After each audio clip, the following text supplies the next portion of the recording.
Bom dia, boa tarde, boa noite, vamos combinar?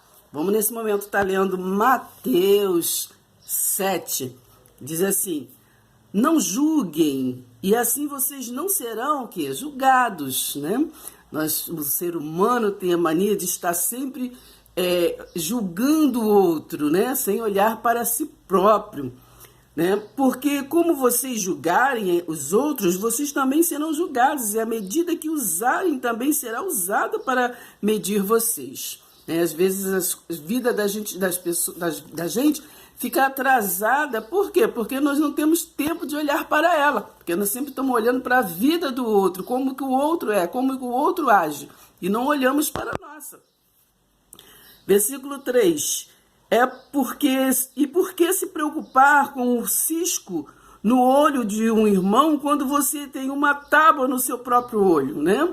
Passa tempos e mais tempos e às vezes nós não enxergamos o que está de errado na nossa vida, né?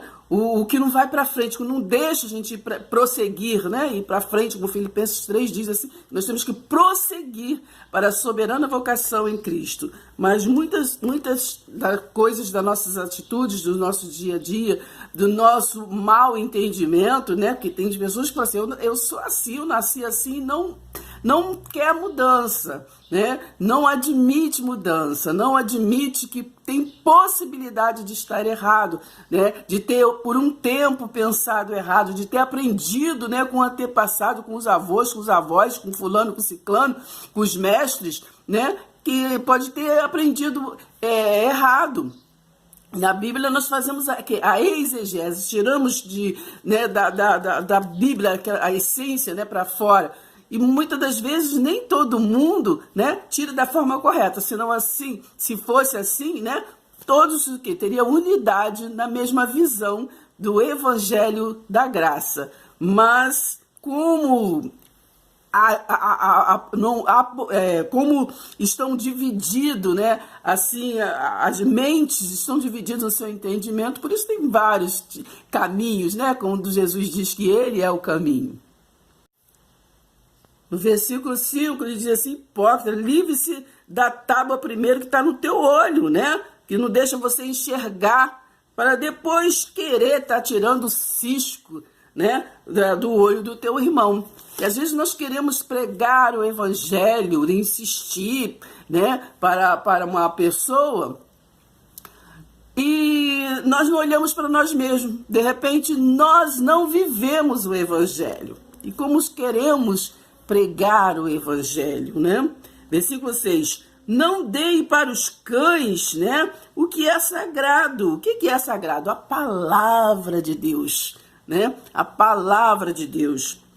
Pois eles se virarão contra vocês, né? Como está lá em 2 Timóteo, capítulo 4, do 1 ao 5, né?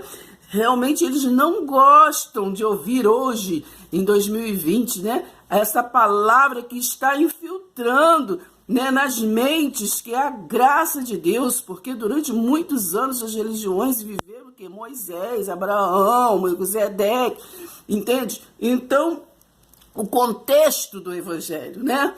Porque no contexto falava-se do Messias, o Messias veio, Jesus veio, cumpriu a lei, né? Ele foi para a cruz e ressuscitou. Hoje Cristo vive, né? Ele disse: é preciso que eu vá para que o Espírito Santo venha, do Consolador, está conosco. E ainda hoje, nós lemos, nós cremos, acredito que nós cremos que Ele está conosco, que nós somos o templo do Espírito Santo, mas nós ainda mandamos o Espírito Santo visitar, Jesus visitar o outro. Então nós estamos julgando que o Espírito Santo não está no outro, só está em nós, né? Visita fulano. Como que vai visitar? Como é que nós podemos visitar uma casa que nós moramos nela? Ainda no versículo 6 diz assim, ó: nem atirem pérolas aos porcos, né? Não adianta limpar o porco. A natureza do porco é a lama. Então, a natureza dos eleitos de Deus é a graça em Cristo Jesus. 9. Se um filho pedir ao pai um pão, receberá uma pedra em seu lugar? Não. Então, na cruz, nós já tivemos o quê? Nós temos o livre acesso ao trono da graça. Nós temos livre acesso. Nós temos que pedir, né? Pedir a quem? Pedir a Deus. Lá na lei, em Jeremias 33, diz o quê? Clama a mim. Deus falou ao povo, aquele povo que iria, né? Que estava profetizando para aquele povo que iria ser cativo, né? Clama a mim, quando vocês estiverem na aflição, clama a mim, que eu vou responder vocês. Mas Jesus veio e viu tudo aquilo dos fariseus, dos grandes religiosos, que o povo sofria com eles, né? Então disse, vinde a mim, todos que estão cansados e sobrecarregados, e eu vos aliviarei.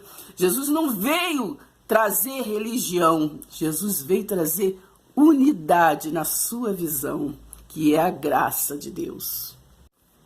No versículo 21, ele diz, nem todo aquele que se refere a mim como Senhor, né, como mestre, né, como mestre, que é ele que está ensinando, entrará no reino dos céus, no reino espiritual, né? Porque a questão decisiva é se a pessoa faz a vontade de meu Pai dos céus, né? Tem versão que fala assim, nem todo aquele que diz Senhor, Senhor, entrará no reino dos céus. Nem todo aquele, entendeu? Que vive na prática de estar falando em Deus, né? Não consegue entrar, assimilar o Espírito Santo de Deus, consegue assimilar o reino espiritual. No versículo 22 diz assim, no dia do juízo, muitos me dirão, Senhor, eu não profetizei em teu nome? Não profetizamos a seu respeito e usamos o seu nome para expulsar os demônios e fizemos muitos milagres. Mas Jesus disse assim, mas eu responderei, vocês nunca foram meus, né? Então ali em Mateus ali está escrito porque eles faziam maravilhas, mas eles tinham ainda aquelas práticas, né? Da Grécia, né? Daqueles deuses que eles aprenderam, né? Que eles cultivavam, né? Então eles usavam ainda aquelas práticas daqueles deuses. Então eles estavam em cima do muro. Eles usavam, como está escrito aqui, eles usavam a palavra, né? Usavam o nome de Deus, mas na verdade eles criam nos deuses. Eles acreditavam nas coisas que eles faziam, como hoje, acreditavam nas obras das suas mãos. E Deus diz assim, que Deus ele não habita em templos feitos por mãos. E ele também não divide a sua glória. Mas sabemos que o reino, o sistema, o reino mundano, o sistema, eles usam, né, o nome de Deus, mas traz a glória para si, né? Eles têm a intenção de trazer a glória para si. Então, os eleitos de Deus, eles são o quê? Eternos, né? São eternos. Então, são eternos, são predestinados já, né, para a graça, né? Porque, então, repito, nós somos o templo de Deus, né? Pela fé, né? Tudo é pela fé. Desde Abraão até a graça de Deus é pela fé. Então, pela fé, nós somos o quê? Somos filhos. Porque o escravo, como está escrito lá em João, deixa eu ver aqui, João 8, 35, diz assim, vamos procurar, né? Vamos ler a Bíblia.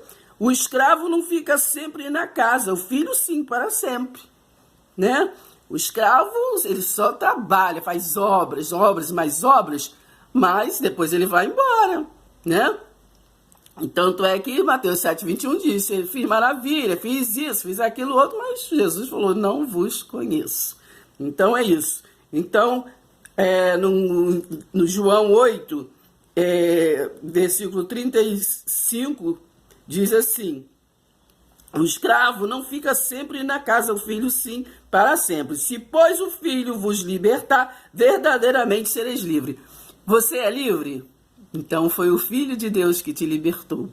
Mas se não é, você um dia não fará mais parte deste reino, porque não é o que? Conhecido pelo céu.